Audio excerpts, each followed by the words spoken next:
A visa is a conditional authorization granted by a territory to a foreigner, allowing them to enter, remain, or leave that territory. Visas typically may include limits on the duration of the foreigner's stay, areas within the country where they may visit, the dates they may visit, and the number of permitted visits an individual has to that particular country. Visas are associated with the request for permission to enter a territory, and thus in most countries are different from actual permission for an alien to enter and remain in that country. Historically, immigration officials were empowered to permit or reject entry of visitors on arrival at the frontiers.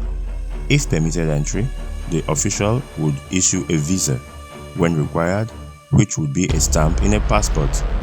Today, however, travelers wishing to enter other countries must often apply in advance for what is called a visa, sometimes in person at a consular office, by post, or over the internet.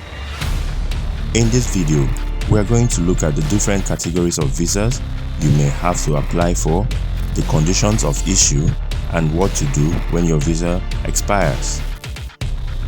Visa applications in advance of arrival give countries a chance to consider the applicant's circumstances, such as financial, security, reason for the travel, details of previous visits to the country, and so on.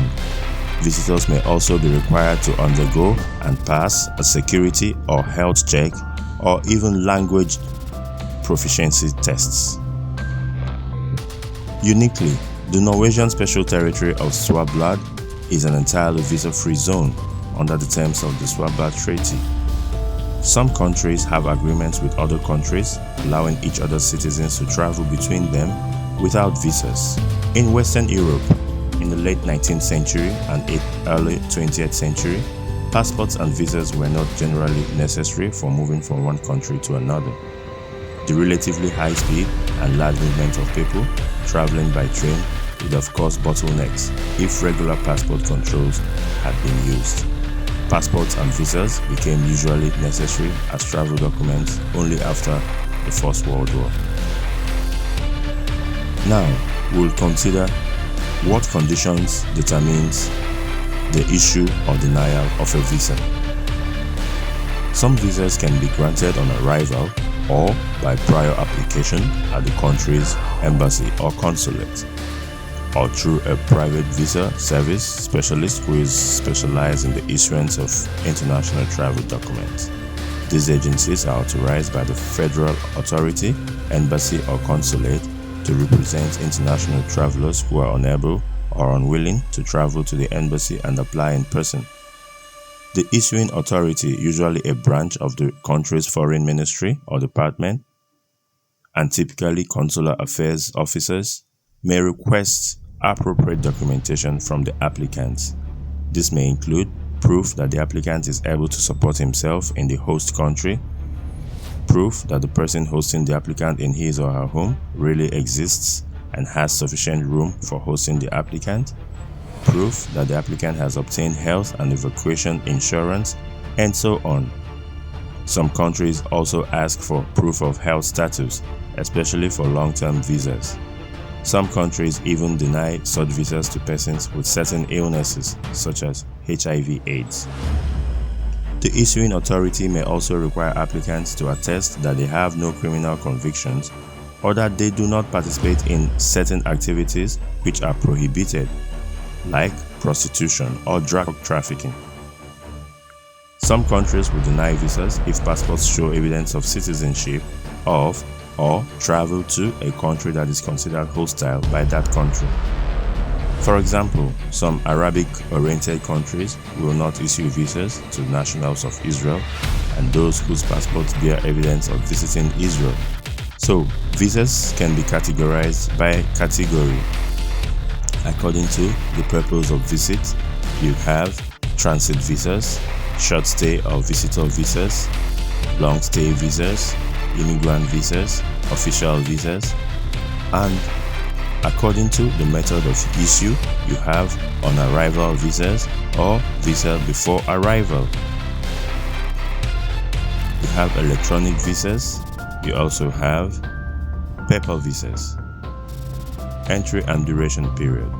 Visas can also be single entry, which means the visa is cancelled as soon as the holder leaves the country.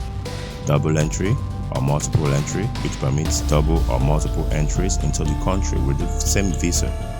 Countries may also issue re-entry permits that allow temporary leaving the country without invalidating the visa. Even a business visa will normally not allow the holder to work in the host country without an additional work permit. With other countries, a person may not stay beyond the period of validity of their visa, which is usually set within the period of validity of their passport. The visa may also limit the total number of days the visitor may spend in the applicable territory within the period of validity. Entering a country without a valid visa or visa exemption may result in detention and removal, deportation, or exclusion from the country. Undertaking activities that are not authorized by the status of entry, for example, working while possessing a student visa, can result in the individual being deemed liable for deportation. Some countries that do not require visa for short stay may require a long stay visa for those who intend to apply for a resident permit. For example, the EU does not require a visa of citizens of many countries for stays under 90 days, but its member states require a long stay visa of such citizens for longer stays. Visa extensions. Many countries have a mechanism to allow the holder of a visa to apply to extend the visa while within the country. For instance, in Denmark, a visa holder can apply to the Danish Immigration Service for a resident permit after they have arrived in the country. In the United Kingdom, applications can be made to UK visas and immigration. In certain circumstances, it is possible for the holder of the visa to do this, either because the country does not have a mechanism to prolong visas, or most likely because the holder of the visa is using a short stay visa to live in the country. In our next video, we will discuss each visa category and we will look at what makes them different. If you have questions or comments, kindly leave them in the comment section and we will be more than glad to answer. Thank you